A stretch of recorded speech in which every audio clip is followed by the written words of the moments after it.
Hi folks, I'm Parul. I'm a PhD at IIT Indore. These are exciting times for ISRO and for India. Chandrayaan-2, which was launched on July 22nd, will attempt a touchdown near the moon's south pole tonight at 1:40 a.m. after the 15 minutes of terror. If successful, this will be yet another milestone for India. Today we have with us the faculty members from the discipline of Astronomy, Astrophysics and Space Engineering at IIT Indore. I would like to welcome Professor Siddharth Malu, Dr. Manonita Chakrabarti, and Dr. Saurabh Das. Let us get some more information about the Chandrayaan mission and the other missions from India from them. So, what is Chandrayaan mission? Basically, it's India's mission to study the moon. There are several experiments planned, some of which are placed on an orbiter, which will orbit the moon and send us data over the period of a year. And some of them are on this lunar rover called Pragyan, which will touch down on the surface of the moon tomorrow, as you said. And the rover would be detached from the lander called Vikram and will conduct its experiments over a 2-week period, roughly. Okay. So, why is it important to study the moon and especially to land on it? Thank you, Parul. Understanding how the moon was formed and how it evolved with time will reveal important information about our solar system. So, we'll basically be probing our origin history. Not only that, the moon is the closest extraterrestrial body to us, so on which we can carry out various scientific experiments and test various technological fits. This is particularly important to us because this will basically act as our first station for further deep space missions. As you know, India is planning to launch a manned mission through Gaganyaan in future, and to develop the corresponding technology for that, this mission will pave an important stone on that way. And if the soft landing in this mission is successful, that will be a huge positive advancements towards further deep space missions like Gaganyaan. And how will this mission help in India's scientific community? So, as Dr. Monita has already pointed out, these are essentially the technology demonstration. And both Chandrayaan missions were envisioned as a technology demonstrator, which are indigenous.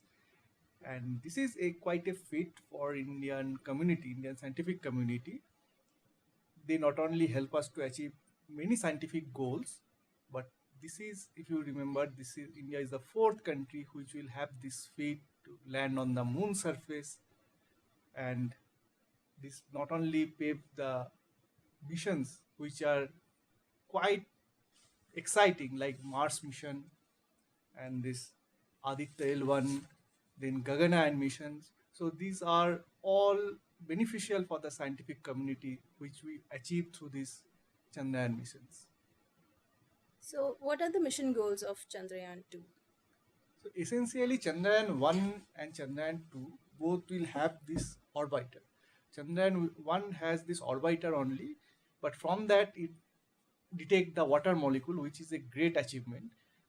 Chandrayaan-2 will try to have a soft land on the moon surface, which it carries a rover, and this rover will do some scientific experiment on the shadowed region moon, which were never explored that much. And this is a kind of great feat again. So soft landing on the moon surface is the primary objective, and do scientific experiment on the shadowed region of the surface of the moon is another important objective of this space mission. So, what are the other current and upcoming missions by ISRO that ISRO has planned? So there are several missions. It is very difficult to point out each and every one, but there are some notable missions which are already been done after this Chandrayaan-1, like this Mars orbiter mission. Then in 2015, the AstroSat mission. Then in 2014, this Navig Gagan payload mission, which are actually a counterpart of this GPS system. Then in 2022, this Gaganyaan mission is planned, and in between this Aditya L1, which will study the sun. So there are several astronomy studies and space science studies projects are there, which will be carried over the next few years. Of course, there are related scientific and astronomical projects as well that are fairly related to what Dr. Saurabh has said. So, what are these mega science projects that India is a part of? So good you asked this, because there are several large scientific collaborations that actually India is a part of. India features very majorly in the Square Kilometer Array, the largest radio telescope collaboration. Then India is also part of the 30-meter telescope, and India also participates in the LIGO experiment, in CERN, in the Indian Neutrino Observatory. Indian Neutrino Observatory is, of course, India's experiment, but it's part of a large network of neutrino observatories and so on. There's also the CMB Bharat mission, which will be a purely indigenous scientific and technical mission. So naturally, all these mega science projects come with their own science cases, which we are also involved with. So, how is IIT Indore carrying forward the scientific research and development in astronomy and space sciences? Yes, IIT Indore is very much either in active collaboration or actively participating in various of these mega science projects like SK India, like TMT, LIGO, CERN. Specifically with respect to astronomy and space sciences, we are involved in a multitude of this mega science projects, along with working in a various wide range of research areas, which pertains to various scientific questions involving how the first structures formed in the early universes, to how the most energetic phenomena in the universe takes place, to even our more terrestrial questions regarding how satellite navigation can be carried out, how the space weather nearby our own planet behaves. So we have a very active, vibrating research group which caters to this wide range of scientific problems.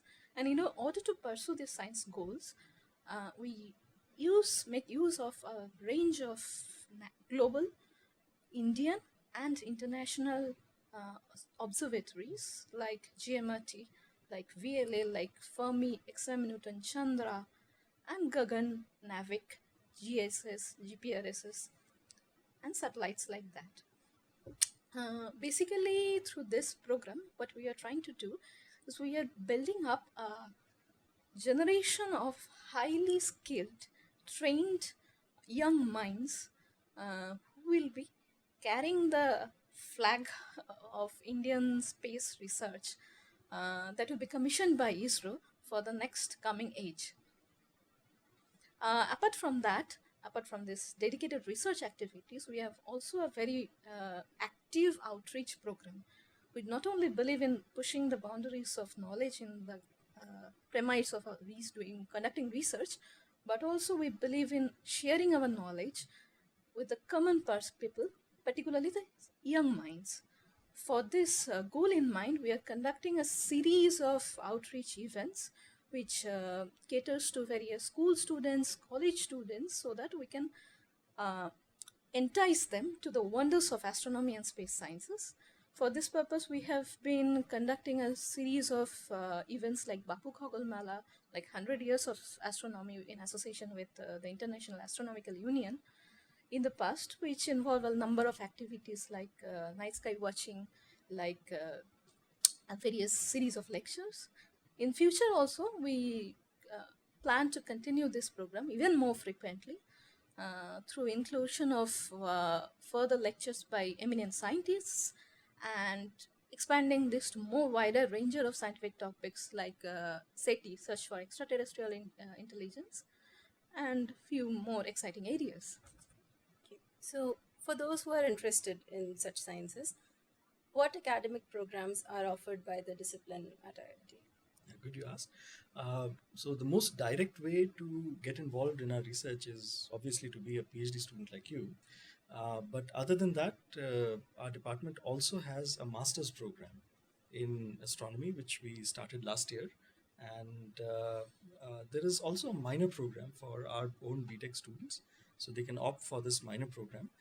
Most importantly, though, we are planning to start a new undergraduate program in space science and engineering, and this will basically not only teach the basic skills for conducting space science and engineering research, but will also introduce engineers to the idea of applying their skills to the area of astronomy and space science, and so on.